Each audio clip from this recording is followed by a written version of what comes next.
जय श्री राधे। कार्तिक मास महात्म्य कथा अध्याय 3। सत्यभामा ने कहा, हे प्रभु, आप तो सभी काल में व्यापक हैं और सभी काल आपके आगे एक समान हैं। फिर यह है कार्तिक मास ही सभी मासों में श्रेष्ठ क्यों है? आप सब तिथियों में काशी और सभी मासों में कार्तिक मास को ही अपना प्रिय क्यों कहते हैं? इसका कारण बताइए। भगवान श्री कृष्ण ने कहा, हे भामिनी, तुमने बहुत अच्छा प्रश्न किया है। मैं तुम्हें इसका उत्तर देता हूँ, ध्यान पूर्वक सुनो। इसी प्रकार एक बार महाराजा बेन के पुत्र राजा पृथु ने प्रश्न के उत्तर में देवर्षि नारद से प्रश्न किया था और जिसका उत्तर देते हुए नारद जी ने उसे कार्तिक मास की महिमा बताते हुए कहा, हे राजन, एक समय शंख नाम का एक राक्षस बहुत बलवान एवं अत्याचारी हो गया था। उसके अत्याचारों से तीनों लोकों में त्राही त्राही मच गई। उस शंखासुर ने स्वर्ग में निवास करने वाले देवताओं पर विजय प्राप्त कर इंद्रादि देवताओं एवं लोकपालों के अधिकारों को छीन लिया। उससे भयभीत होकर समस्त देवता अपने परिवार के सदस्यों के साथ सुमेरु पर्वत की गुफाओं में बहुत दिन तक छिपे रहे। तत्पश्चात ये निश्चित होकर सुमेरु पर्वत की गुफाओं में ही रहने लगे।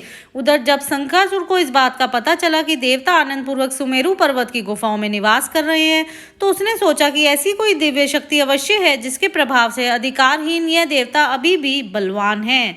सोचते सोचते वे इस निर्णय पर पहुंचे कि वेद मंत्रों के बल के कारण ही देवता बलवान हो रहे हैं। यदि वे जाएं तो वे बलहीन हो जाएंगे। ऐसा विचार कर शंखासुर ब्राह्मणी शीघ्र ही वेदों को हरलाया।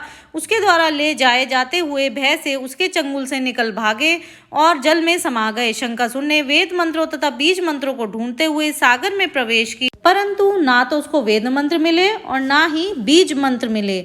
जब शंखासुर सागर से निराश होकर वापस लौटा तो उस समय ब्रह्मा जी पूजा की सामग्री लेकर सभी देवताओं के साथ भगवान विष्णु की शरण में पहुंचे और भगवान को गहरी निद्रा से जगाने के लिए गाने बजाने लगे और धूप गंध आदि से बारंबार उनका पूजन करने लगे। धूप दीप नैवेद्य आदि अर्पित किए जाने पर भगवान की निद्रा टूटी और वह देवताओं सहित ब्रह्मा जी को अपना पूजन करते हुए देखकर बहुत प्रसन्न हुए तथा कहने लगे, मैं आप लोगों के इस कीर्तन एवं मंगलाचरण से बहुत प्रसन्न हूँ। आप अपना अभिष्ट वरदान मांगिए, मैं अवश्य प्रदान करूंगा। जो मनुष्य आश्विन शुक्ल की एकादशी से देवोत्थान एकादशी तक ब्रह्मा मुहूर्त में उठकर मेरी पूजा करेंगे, उन्हें तुम्हारी ही भांति मेरे प्रसन्न होने के कारण सुख की प्राप्ति होगी। आप लोग जो अग्नि, आचमन और जल आदि सामग्री मेरे लिए लाए हैं, वे अनंत गुणों वाली होकर आपका कल्याण करेगी। शंखासुर द्वारा हरे गए संपूर्ण वेद जल में स्थित है। मैं सागर पुत्र शंखासुर का वध करके उनके वेदों को अभी लाए देता हूँ। आज से मंत्र बीज और वेदों सहित मैं प्रतिवर्ष कार्तिक मास में जल में विश्राम किया करूंगा।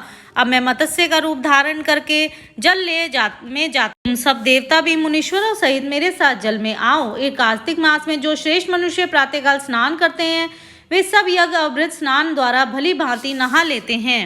विंदर, कार्तिक मास में व्रत करने वालों को सब प्रकार से धन, पुत्र पुत्री आदि देते रहना और उनकी सभी आपत्तियों से रक्षा करना।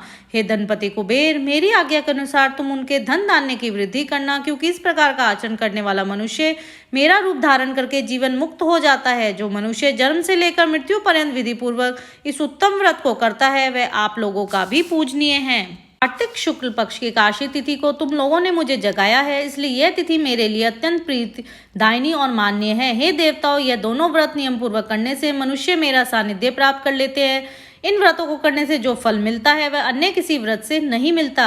अतः प्रत्येक मनुष्य को सुखी और निरोग रहने के लिए कार्तिक महात्म्य और एकादशी कथा सुनते हुए उपयुक्त नियमों का पालन करना चाहिए। इति श्री कार्तिक महात्म्य कथा अध्याय 3 समाप्तम। जय श्री राधे। जय श्री कृष्णा।